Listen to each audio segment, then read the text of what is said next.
नमस्कार, मैं हूं सैयद मोहम्मद मुर्तजा और आपको आज बताने जा रहा हूं कि यूक्रेन के युद्ध को लेकर जो डर था आखिर वही होने जा रहा है। यूक्रेन और रूस की जो बातचीत है युद्ध विराम को लेकर वो अब ऐसे मौके पर पहुंच गई है कि जहां पर जो समझौते की उम्मीद की जा रही थी वो अब नहीं होगा, इसकी गारंटी दे रही है ज़ेलेंस्की की जिद। ज़ेलेंस्की ने अमेरिका से बातचीत के बाद जो 20 पॉइंट का एजेंडा तैयार किया है उसमें ऐसी शर्तें रखी हैं जो पुतिन को मंजूर नहीं होंगी। यानी कि 2025 के अंत में जिस युद्ध को खत्म करने की बात चल रही थी, डोनाल्ड ट्रंप जिस युद्ध को खत्म करने की कोशिश कर रहे थे, उसे लेकर ज़ेलेंस्की ने एक वैसी शर्त रखी है जो रूस के अंदर एक तरह से उस पर विरोध होगा और पुतिन जो है अब डबल पावर से यूक्रेन पर अटैक करेंगे। फ्लोरिडा में बातचीत के बाद यूक्रेन की तरफ से जो 20 शर्तें रखी गई हैं उसमें सबसे बड़ी चीज, जो सबसे बड़ी बात ज़ेलेंस्की की तरफ से की गई है वो ये कि यूक्रेन की संप्रभुता कायम रहेगी। मतलब कि यूक्रेन जो है वो किसी भी कीमत पर रूस का कब्जा बर्दाश्त नहीं करेगा और इस वक्त जो करीब 20 से 22% का इलाका जो पूर्वी यूक्रेन में रूस के पास है उस पर ज़ेलेंस्की ने ऐतराज जाहिर कर दिया है और ये डॉक्यूमेंट में जब आएगा तो क्या रूस इस पे दस्तखत करेगा, ये बड़ा सवाल है। दूसरी बड़ी जिद ज़पोरिज़िया को लेकर है। ज़पोरिज़िया का न्यूक्लियर प्लांट जो है उस प्लांट को लेकर एक ऐसा गतिरोध होने जा रहा है जिसे रूस मंजूर नहीं करेगा, क्योंकि इसमें शर्त रखी गई है कि अब यह प्लांट जो है 3 पावर्स जो हैं वो इसे कंट्रोल करेंगी, अमेरिका, रूस और साथ में यूक्रेन। जबकि रूस इस पर अपना पूरा कंट्रोल चाहता है। साथ में खिर्सॉन से लेकर उत्तर में डोनेस्क का जो इलाका है वहां तक, लुहांस्क तक, जो सब इलाके हैं वहां पर एक तरह से लाइन ऑफ कंट्रोल बनाने की बात चल रही है। लाइन ऑफ कंट्रोल यानी कि जिस जगह पर जो सैनिक होंगे मौजूद हैं दोनों तरफ के, वो इलाके आपस में एक तरह से लाइन ऑफ कंट्रोल रहेगी, दोनों सैनिक एक दूसरे के इलाके में नहीं जाएंगे। अगर ऐसा होता है तो दोनों देश जो हैं वो इस समझौते का को लेकर जो बातचीत है या जो दस्तखत हुए हैं उसका एक तरह से ये टूट जाएगा समझौता। ये ऐसी शर्त है जिसे रूस में एक तरह से कहें तो मान्यता नहीं मिलने वाली। पुतिन ने पहले ही कह दिया है कि हम जब तक इस युद्ध में अपने मकसद हासिल नहीं करेंगे तब तक हम पीछे नहीं हटेंगे, ना ही किसी तरह का समझौता होगा और रूस का स्पेशल ऑपरेशन जो है वो लगातार चलता रहेगा। ज़ेलेंस्की ने इस 20 पॉइंट के एजेंडे में जो सबसे बड़ी बात जो कही है, जो मैं आपको बताया था कि संप्रभुता को लेकर, वो एक ऐसा मुद्दा है जिसे रूस मानने वाला नहीं है। क्योंकि अगर रूस इस पर दस्तखत करता है तो आज नहीं तो कल उसे अपने इलाके में वापस लौटना पड़ेगा, क्योंकि उसकी जो फौज है इस इलाके में मौजूद है वो एक तरह से अवैध मानी जाएगी और रूस इस शर्त को माने ऐसा नजर नहीं आ रहा है। अब पिछले 100 घंटे के अंदर आखिर ऐसा क्या हुआ है कि पुतिन ने एक तरह से ट्रेलर दिखा दिया है कि वो यूक्रेन के युद्ध को अपनी शर्तों पर लड़ने वाले हैं और इसमें किसी भी समझौते का कोई असर नहीं होगा। पिछले 100 घंटे के अंदर जैसे आपको बताया है कि 3200 अटैक हुए हैं। मतलब 100 घंटे के अंदर 3200 अटैक, यानी हर घंटे में आप समझ लीजिए कि 32 अटैक यूक्रेन पर हुए हैं। और ये सिर्फ एक हफ्ते के दौरान की ये पूरे हमले हैं, यानी एक हफ्ते के दौरान 3200 अटैक किए गए हैं, जिसमें क्रूज मिसाइल दागी गई हैं, ड्रोन दागे गए हैं और साथ में गाइडेड बॉम्ब जो हैं उसकी बरसात कर दी गई है यूक्रेन के ऊपर। अब ये इतना बड़ा हमला है, ये ऐसे वक्त पे क्यों किया गया जब क्रिसमस मनाया जा रहा है पूरे यूरोप में, पूरी दुनिया में, और ये ऐसा मौका क्यों है कि पुतिन ने अपनी पूरी फायर पावर जो है उसका इस्तेमाल कर रहे हैं यूक्रेन के अंदर। तो उसकी एक बड़ी वजह है कि यूक्रेन पर एक तरह से मानसिक दबाव, जिस तरह से उस समझौते की बात चल रही थी, चाहे अमेरिका में बात चल रही हो, चाहे वो जर्मनी में बातचीत हो, चाहे फिर हंगरी में बातचीत हो, पुतिन ने साफ कर दिया है कि वो अपने स्पेशल ऑपरेशन में जरा सा भी कमी नहीं लाएंगे। और यूक्रेन की जिद ये है कि पिछले 100 घंटे के अंदर उसने करीब 500 किलोमीटर के दायरे में अपने कई जो मोर्चे हैं उनको छोड़ दिया है। ये मोर्चे कौन से हैं इस बारे में अब हम आपको तफसील से बताते हैं। यूक्रेन का 500 किलोमीटर का मोर्चा कैसे ढह गया है 100 घंटे के अंदर, और 100 घंटे के अंदर तीन बड़े शहर जो हैं, जिसे गांव भी कहा जा रहा है, लेकिन यहाँ पे एक साइजेबल आबादी थी जो युद्ध के दौरान जो है वो मूव कर गई। और ये वो इलाके हैं जो खार्किव और डोनेट्स्क के बीच है। ये 500 किलोमीटर का वो एक तरह से लाइन है, वो हम इसे कहें कि मोर्चा है, जहां पर तीन शहर प्रिलिप्का, सिवर्स्क और अंद्रिव्का, ये वो तीन जगह हैं जहां पर या तो यूक्रेन की फौज हार गई या फिर जो लोकल कमांडर है उसने कह दिया कि भी आप पीछे हटिए, अब यहां पर जो है हम रूस से टक्कर नहीं ले सकते, हम ये मोर्चा हार गए हैं, तो इसलिए मौत से बेहतर है कि हम यहां से पीछे हट जाएं और अपनी डिफेंस को और पीछे जाकर मजबूत करें। प्रिलिप्का, सिवर्स्क और अंद्रिव्का ये वो इलाके हैं जो पोक्रोस्क को जब से पोक्रोस जो है वो रूस के पास गया है, ये मोर्चे जो है कमजोर हुए हैं। पोक्रोस को कहा जा रहा था कि ये कीव का गेटवे है, यानी कि यूक्रेन को हासिल करने के लिए, यूक्रेन को हराने के लिए सबसे जो बड़ा मोर्चा था वो पोक्रोस था। और पोक्रोस के जाने के बाद ये तीन शहर जो हैं वो 100 घंटे के अंदर रूस के पास हैं, रूस का यहां पर कब्जा हो चुका है। हमने ऐसी तस्वीरें देखी हैं जहां पर रूस के जो फौजी हैं वो झंडा लहरा रहे हैं और ड्रोन से उनकी वीडियो बनाया गया है, ये दुनिया को दिखाने के लिए कि रूस इस वक्त जमीन पर इन इलाकों में मौजूद है। अब ये इलाका ऐसा है कि आप समझ लीजिए कि रूस की जो यूक्रेन पर बढ़त हासिल करने की रफ्तार क्या है। रूस की फौज जो है वो हर महीने करीब करीब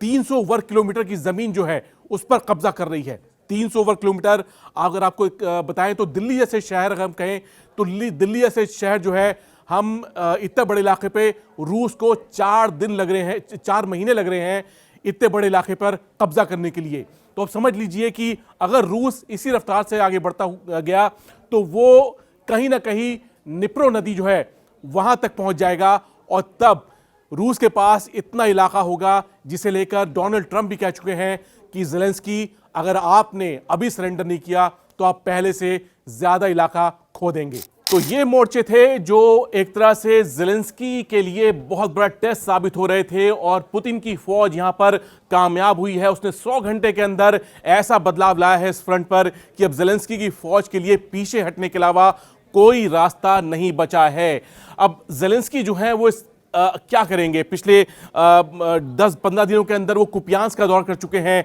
वो सुमे का दौरा कर चुके हैं और वो इन इलाकों के आसपास जो भी फ्रंट है वहां जाकर अपने सोल्जर्स को, फौजियों को बहादुरी का मेडल दे रहे हैं।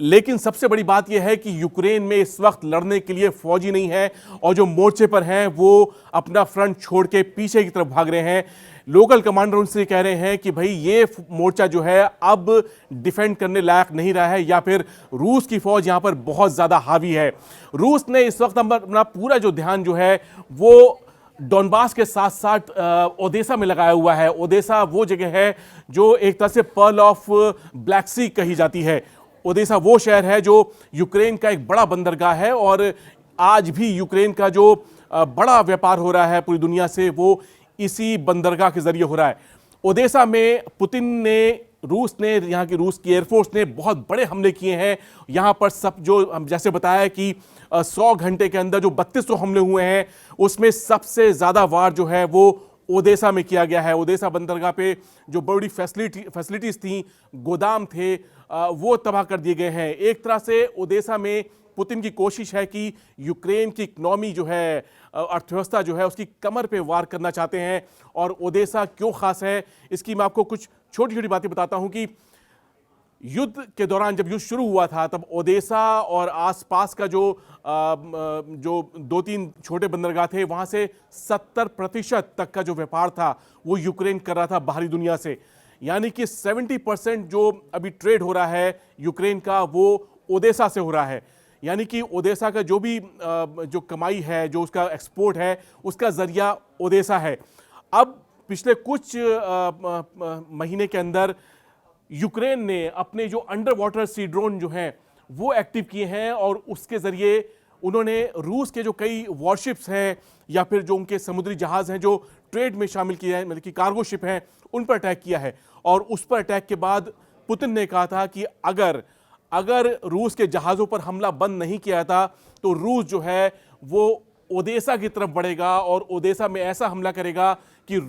यूक्रेन का जो है वो समुद्र के का जो कनेक्शन है वो कट जाएगा, उसको बिल्कुल काला सागर से काट दिया जाएगा। तो हम ओडेसा में जो अटैक देख रहे हैं वो इसी तरह के अटैक हो रहे हैं। खासकर जो मारिउपोल है, जो इलाका है, और सेवास्तोपोल है क्राइमिया का, ये दो ऐसी जगह हैं जहां पर यूक्रेन की स्पेशल फोर्सेस हैं काफ़ी एक्टिव रही हैं और उन्होंने रूस के जो नेवल शिप्स हैं या फिर जो उनके समुद्री जहाज़ हैं उनको काफ़ी नुकसान पहुंचाने की कोशिश की है। नोवरोसिस्क जो है रूस का एक बंदरगाह है ब्लैक सी में, वहाँ पर यूक्रेन की खुफिया एजेंसी ने एक अंडर वाटर ड्रोन का ऑपरेशन किया और उसका दावा है कि उसने रूस की एक किलो क्लास की सबमरीन जो है उसको उड़ा दिया। किलो क्लास की सबमरीन जो है रूस की एक कन्वेंशनल सबमरीन है और एक तरह से उसके कन्वेंशनल जो पनडुब्बी बेड़ा है उसकी बैकबोन कही जाती है। यूक्रेन का दावा है कि उसने यहां पर एक रूस की पनडुब्बी को नुकसान पहुंचाया है और जबकि रूस ने ऐसा इनकार किया है, उसने कहा है कि ये हमला नाकाम रहा है। लेकिन पिछले 2-3 दिन के अंदर जिस तरह के हमले रूस के अंदर हुए हैं उससे साबित होता है कि ज़ेलेंस्की जो है वो कहीं से भी कमज़ोर नहीं दिखना चाहते। मॉस्को के अंदर रूस के एक बड़े जनरल लेफ्टिनेंट जनरल फनील सरवरोव की हत्या की गई है। एक ब्लास्ट हुआ मॉस्को में, कार बम धमाका हुआ और उसमें लेफ्टिनेंट जनरल फनील सरवरोव की हत्या हुई। अब रूस ने कहा है कि यह हत्या जो है वो यूक्रेन की खुफिया एजेंसी ने की है और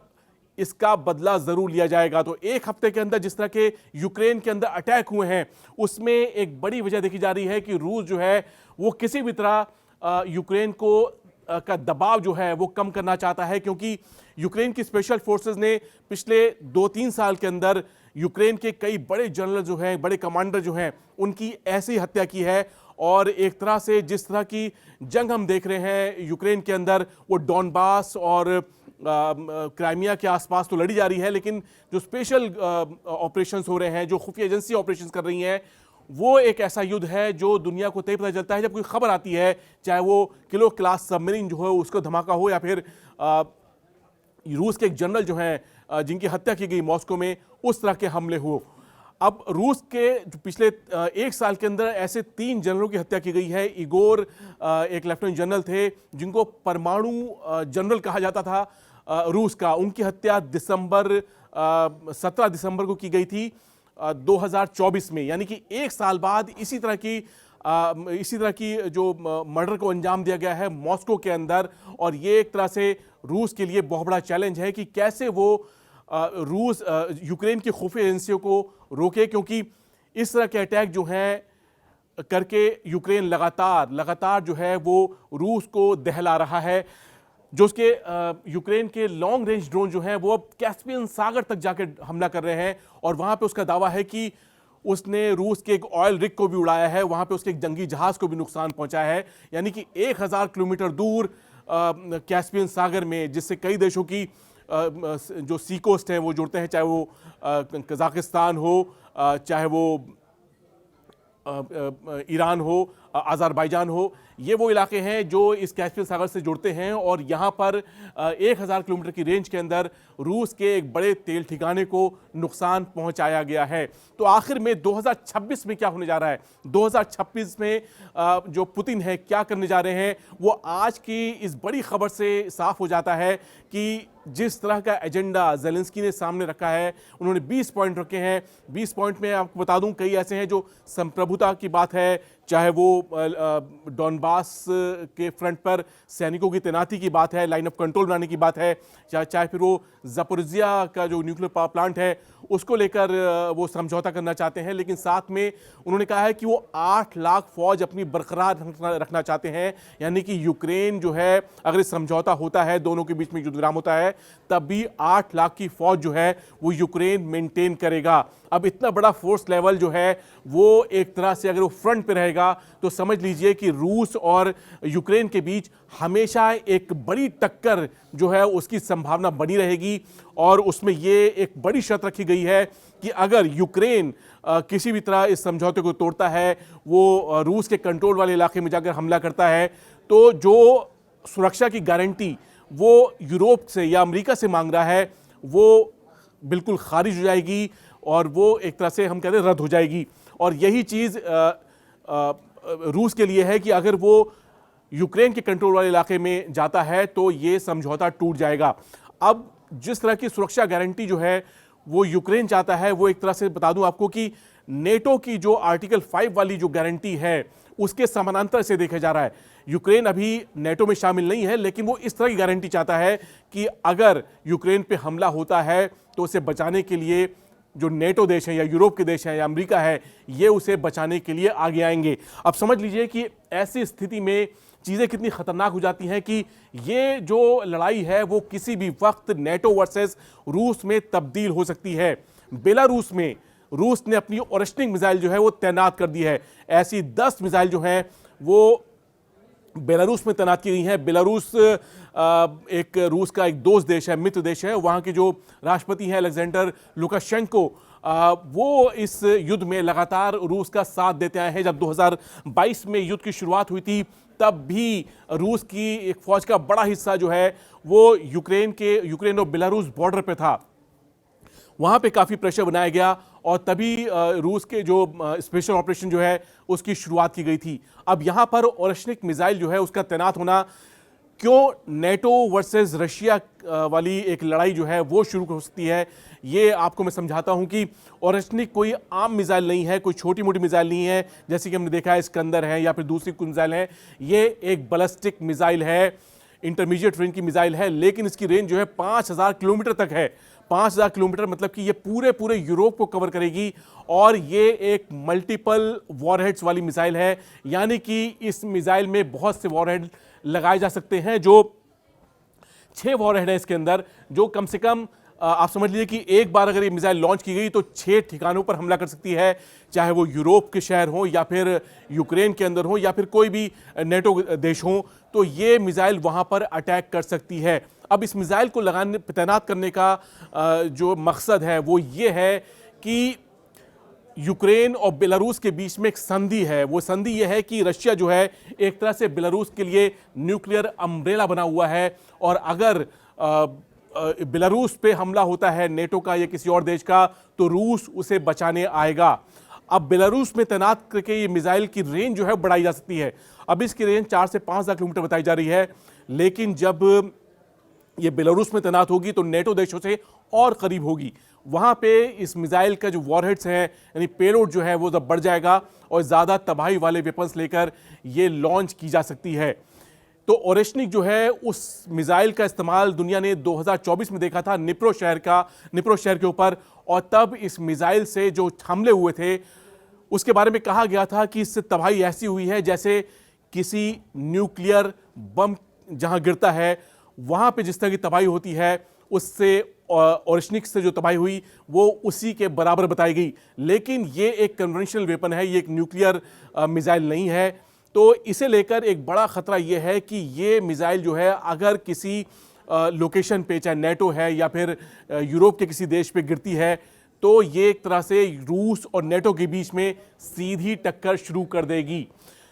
फिलहाल यूक्रेन को लेकर सबसे बड़ा सवाल यह है कि जिस तरह की शर्त रखी जा रही हैं, चाहे वो रूस की तरफ से या फिर यूक्रेन की तरफ से, उसमें कहीं भी बीच का रास्ता निकलता नहीं नजर आ रहा है। यूक्रेन चाहता है कि उसकी संप्रभुता जो है वो कायम हो, यानी डॉनबास का इलाका वो आज नहीं तो कल उसे वापस चाहिए होगा। रूस इस पर मंजूर नहीं होगा, और यही एक ऐसा पेंच है जो रूस और यूक्रेन के युद्ध में फंसा हुआ है सीजफायर को लेकर। अगर सबसे बड़ी रुकावट होगी तो वो इसी पॉइंट पर हमें देखने को मिलेगी। तो फिलहाल रूस और यूक्रेन के युद्ध को लेकर जो अपडेट था वो देने की मैंने आपको कोशिश की है, और जिस तरह के पॉइंट्स बताए हैं आप समझ लीजिए कि 24 से 48 घंटे के अंदर जो रूस की तरफ से इसका जवाब आएगा वो देखने वाला होगा, क्योंकि तब पता चलेगा कि रूस क्या चाहता है। क्या वो 2026 में इस युद्ध को और भयानक बनाया जा रहा है, क्या वो इस युद्ध की क्या वो यूक्रेन का युद्ध जो है अब सीधी रूस या फिर नेटो की टक्कर होगी, यानी कि रूस और ट्रंप, पुतिन और ट्रंप की टक्कर बन सकती है, और इसमें ज़ेलेंस्की कहां पर खड़े हुए मिलेंगे। फिलहाल इजाज़त दीजिए।